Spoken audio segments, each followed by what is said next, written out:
Yes, bana, kwenye each one teach one leo tarehe 17 mwezi wa 10, sisi kama Watanzania tunasherehekea, tuseme tuna kumbukizi za miaka mitano tangu tumpoteze rais wetu mpendwa John Joseph Pombe Magufuli. Kwa siku kama leo mimi naweza kusema tunasherehekea, of course, sababu tunasherehekea maisha yake, kwa sababu Magufuli hakufa kibudu, aliacha kumbukizi nyingi za mambo mengi mazuri ndani ya miaka mitano.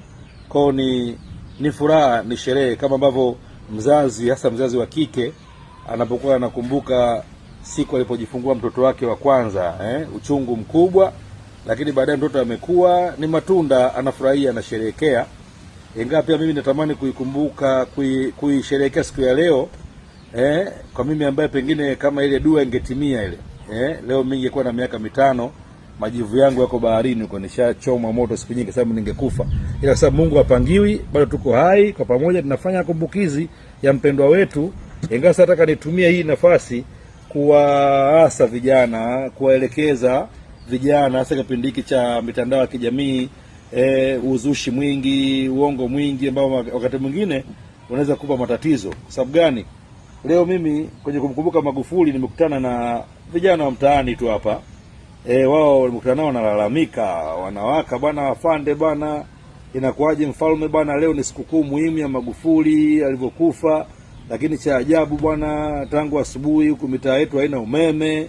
Kwa hiyo basi tumeona kama hii imefanyika makusudi tu, umeme ukatwe ili watu wasimkumbuke Magufuli. Nikamwambia vipi? Wakasema kwa sababu sasa hivi radio, TV, masimu anaisha chaji, siku inaisha tu kama vile hatujaona kitu, wakati leo ni siku muhimu.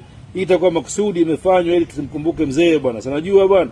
Nikamwambia hapana ndugu zangu, huo ni uzushi, acheni huo tabia. Fikirieni mara mbili. Kwa sababu gani? Hakuna mtu ambaye ana akili timamu aweza akafanya kitendo hicho ili watu wasimkumbuke Magufuli. Sababu akifanya hivyo, maana yake ni wasababisha watu wamkumbuke Magufuli.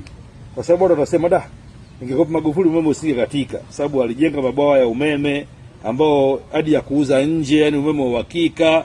Kwa hiyo ni kukata umeme ili watu wasimkumbuke Magufuli ni sasa kukata, ni sasa kusababisha mazingira ambao watu watamkumbuka Magufuli zaidi, kwa sababu watasema bila ingekupa mzee bwana umeme usije katika. Kwa mfano Jofu huyo hapo, Jofu mchongo wako si saluni, wewe tangu asubuhi umefanya kazi, hata mia umeingiza, hapana, umeona bwana, lakini unaamini kwamba hii ni hitilafu ya kawaida, kwa sababu kufanya makusudi maana yake unawaumiza watu wengi, afu tasababisha watu wengi wamkumbuke Magufuli, sababu alifanya mazingira ambayo umeme usingetakiwa katika hata dakika moja, au vipi bwana? Kwa hiyo mimi naamini ni hitilafu za kawaida ambazo zimetokea TANESCO huko, na ni jambo ambalo kila mmoja kwa katakaweza kalipokea kwa mikono yake miwili, kuona kwamba linatatuliwa, ingawa inaweza katia hofu, kwa sababu inatia maumivu, sababu imefanyika bila taarifa. Kama ghafla unaamka dakika 2 saa 4 saa ngapi umekatika mpaka saa hizi haujarudi. Kwa hiyo sidhani kama hiyo ni hila ya kupoteza kumbukumbu ya Magufuli, kwa sababu itamjenga zaidi, lakini nafikiri ni hitilafu za bahati mbaya tu. Na lakini pia nitumia nafasi hii kuambia hata viongozi wetu wa kiimani za mtemu, Mungu hapangiwi, yani umeona bwana, Mungu ni mkubwa kuliko vyote, yani kama unamwamini Mungu ni mkuu kuliko vyote na ni mwenye nguvu kuliko vyote, huwezi kumsaidia Mungu kazi kwa kuchukua kile ambacho ni jukumu lake. Ni muweza wa yote. Kwa fuata kipindi hiki Ramadhani, pengine kwa lazima unaona mtu hajafunga, wewe unaja kuanza kummind, si kumpangia adhabu, si vitu gani. Unaponikavyo unamdharau Mungu wako, kwa sababu Mungu wako ni mwenye nguvu na mwenye uwezo kuliko vyote. Mwache mwenyewe awadhibu wanaokosea, wale ambao kayaagiza, au sio hivyo?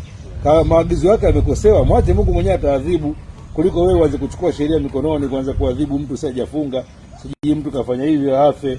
Haitakiwi jamani. Tukumbuke kwamba kila imani moja ni sawa na uenda wazimu kwa imani nyingine.